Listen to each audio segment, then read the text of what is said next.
જનકના પરિવારને વંદન કરી 4 ભાઈઓની વંદના શરૂ થઈ. હજી તુલસીદાસજી રામને વંદન નથી કરતા. જુઓ, 4 ભાઈઓમાં પહેલી વંદના તુલસી ભરતની કરે છે. प्रणव प्रथम भरत के चरना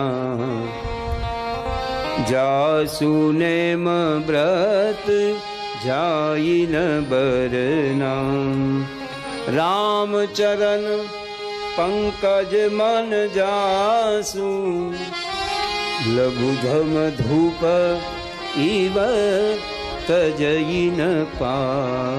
જેમ ભમરો ફૂલને છોડે નહીં એમ ભરતનું મન રામના ચરણને છોડે નહીં.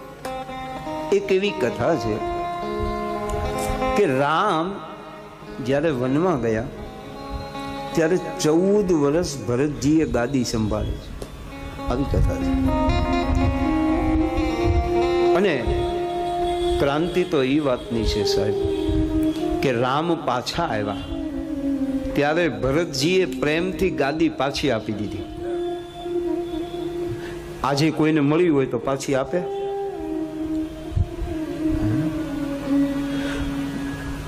ધૃતરાષ્ટ્રને પાંડુની ગાદી ટેમ્પરરી મળી હતી, પરમેનન્ટ નહોતી મળી. પૂછો, પાંડુ રાજાને શ્રાપ મળ્યો એટલે ધૃતરાષ્ટ્રને ગાદી મળી.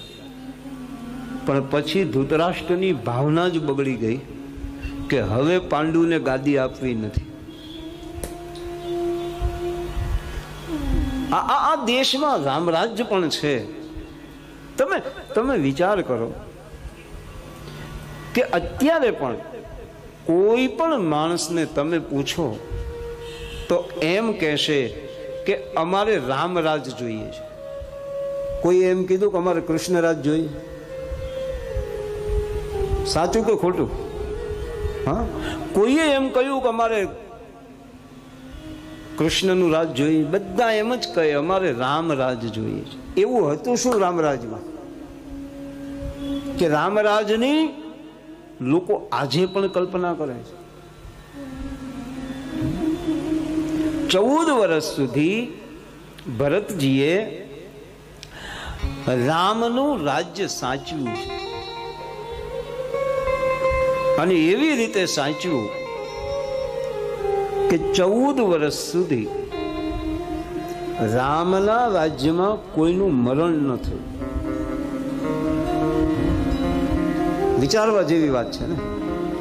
14 વર્ષ રામ રાજ્યમાં કોઈનું મરણ નથી થયું.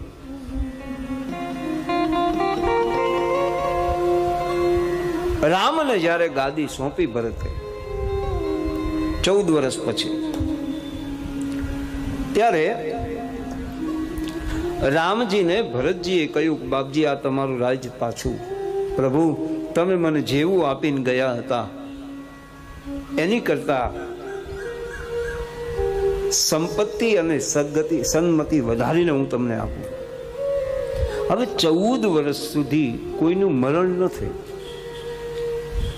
એમ 14 વર્ષ કોઈનો જન્મ પણ ન થયો.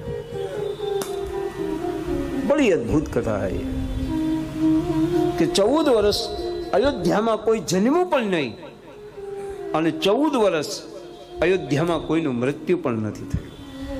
હવે જન્મ ન થાય તો આપણા હાથમાં છે. ચલો કે ભાઈ માણસ સંયમિત જીવન જીવે અને માણસ વિવેકપૂર્ણ જીવન જીવે તો જન્મ ન થાય, પણ મૃત્યુ તો આપણા હાથમાં છે જ નહીં.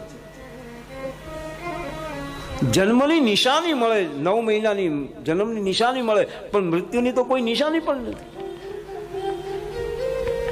તો જન્મે નહીં એ વાત તો ઠીક છે, પણ મૃત્યુ પણ ન પામે એનું એક કારણ કે ભરતજીનું તપ હતું. રામજીને એમ થયું કે ભાઈ તપાસ કરો. એટલે રામે કહ્યું કે ભાઈ વોટર લિસ્ટ લાવો, જરા તપાસ કરી. લિસ્ટ જોયું તો એક જગ્યાએ લખ્યું હતું મૃતક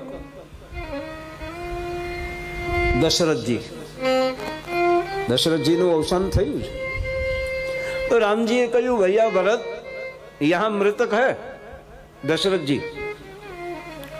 ભરતજીએ હાથ જોડીને કહ્યું મહારાજ માફ કરજો.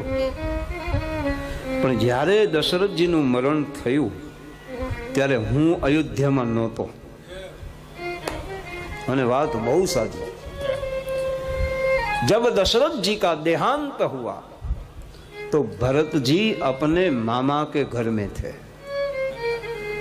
અને મહારાજ માફ કરજો, વધારે પડતું બોલાય તો અભિમાન તો નથી કરતો, પણ હે પ્રભુ જો હું અયોધ્યામાં હોત તો હું દશરથજીને સ્વર્ગમાં ન જવા દેત અને પ્રભુ તમને વનમાં પણ ન જવા દેત. પણ મહારાજ હું નહોતો એટલે આ બન્યું. રામજી કહ્યું બરાબર. પછી એવી કથા છે કે રામજી જેટલી સંપત્તિ મૂકીને ગયા હતા એની કરતા 10 ગણો ખજાનો ભરતના શાસનમાં વધ્યો છે. એનું કારણ કે ભરતજી મહારાજ નંદી ગ્રામમાં પર્ણકુટી બનાવીને રહેતા. પૂછો નંદી ગામ કરી પર્ણકુટીરા અને કિન્હ નિવાસ ધરમ ધૂર ધીરા. પછી ભરતજીએ 14 વર્ષ સુધી કંઈ ખાધું નથી. આવી કથા છે. ગાયને જે જવ ખવડાવવામાં આવે બાપુ, એ ગાયનું જે છાણ હોય એમાંથી જવના દાણા નીકળે, એમાંથી જે દાણા નીકળે ને એને ભરતજી શેકી અને ઈ ખાતા. એટલે લોકોને એમ થયું કે અમારો રાજા જો આટલું તપ કરતો હોય, અમારો રાજા જો 14 વર્ષ સુધી ભગવાનની પાછળ જો આવી રીતે તપ કરી અને ભૂખ તરસ સહન કરતો હોય, આપણે ભલે 2 ટાઈમ ન ભૂખ્યા રહીએ પણ કમસે કમ 1 ટાઈમ તો આપણે ભૂખ્યા રહીએ. આખા અવધના લોકોએ ઉપવાસ કર્યા, કોઈ એકટાણા કર્યા, એટલે એટલું ભોજન બચ્યું કે ન બચ્યું. કહેવાનો અર્થ મારો એ છે કે ભરતજી એ ભગવાન રામના ચરણના પ્રેમી છે. બંધવ પ્રથમ ભરત કે ચરણા જાસુ નેમ વ્રત જાઈન બરના.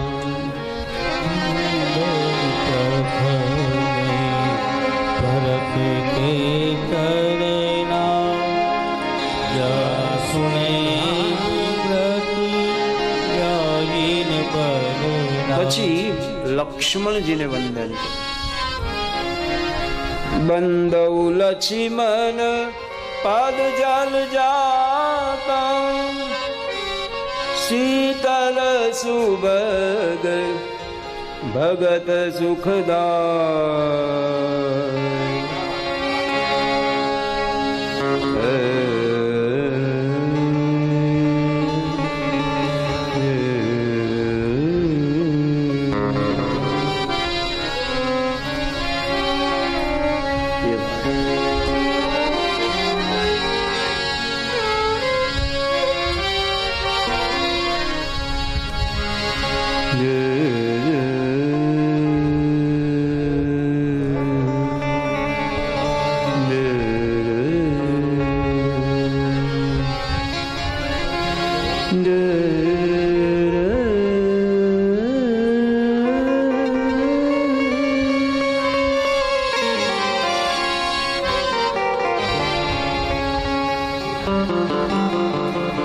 रघुपति कीरति विमल पताका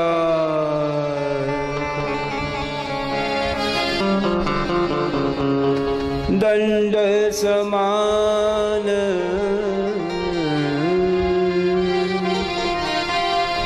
भयउ जस जा.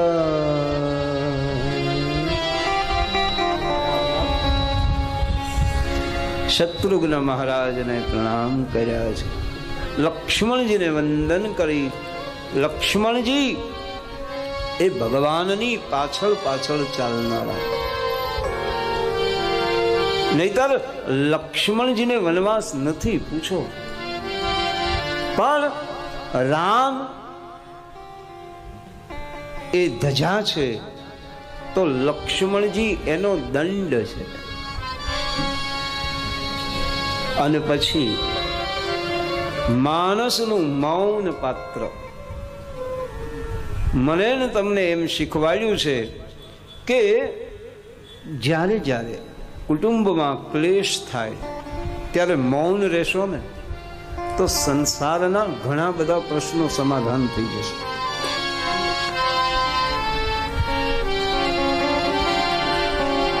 રીપુસુદન પદ કમલ નમામિ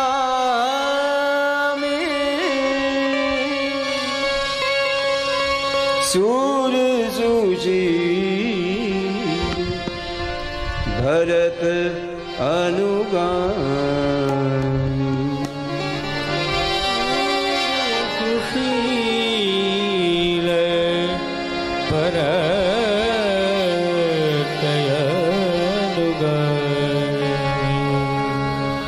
શત્રુઘ્ન મહારાજને વંદન કરી અને છેલ્લે મહાવીર બિનવ હનુમાન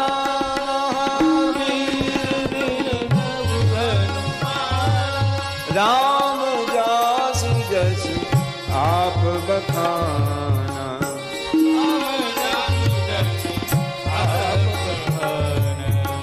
પ્રણવ પવન કુમાર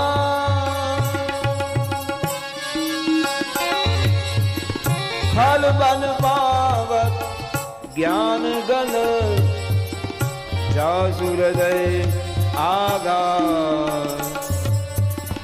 બસ હી રામ ચર્ચા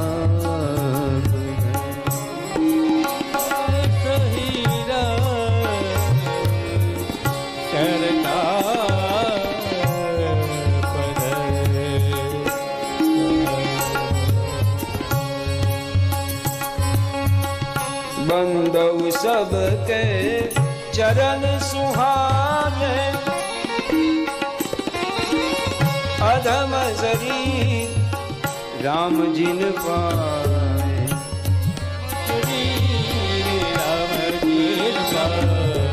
मंगल भवनय मंगल हारी मंगल भवनय द्रवहु दशरथ अजिर विहार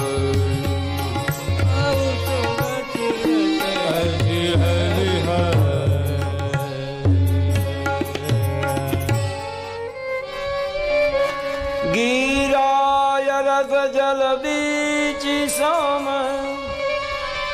कहियत भिन्न न भिन्न बंदौ सीताराम पद जिनहि परम प्रिय खिन्न.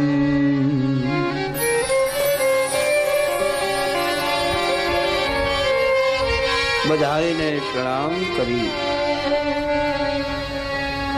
નામનો મહિમા બતાવ્યો છે. રામના નામે અનેક પાપીઓનો ઉદ્ધાર થયો છે. તુલસી કહે કે રામજીએ એક અહલ્યાનો ઉદ્ધાર કર્યો, પણ રામના નામે અનેક અહલ્યાઓનો ઉદ્ધાર થયો છે. રામ એ સગુણ છે અને નામ મહારાજ એ નિર્ગુણ છે. રામ સાકાર સ્વરૂપ છે, નામ નિરાકાર રૂપ છે. પ્રશ્ન એ થાય કે નિર્ગુણને માનવો કે સગુણને માનવો? બધા આમાં જ ભટકે છે. વેદાંતિઓ એમ કહે નિર્ગુણને ભજો, ભક્તો એમ કહે सगुण भजो। कबीर को किसी ने पूछा कि सगुण की उपासना करे या निर्गुण की, तो कबीर ने उससे सामने प्रश्न किया कि तेरा बाप महान है कि माँ महान है। अब सामने वाला भी थोड़ा परेशान हो गया, माँ को महान कहे या पिता को महान कहे। बापू ने कल कहा था ना कि हमें तो केवल मानना है।